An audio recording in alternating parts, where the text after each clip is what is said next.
It's time now, so we must readjust our comfort zone. See, now it's time to go to a different thought process. But the goals remains a goal until you write it on a piece of paper. Then it becomes a vision.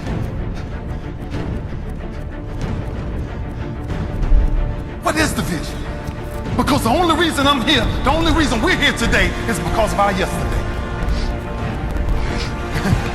Everything I've been through has defined who I am right now.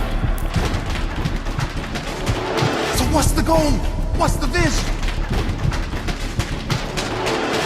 Before anything great is really achieved, your comfort zone must be disturbed. It's the only way it works. It's the only way it works. If we don't understand what we must take back, we will never grow.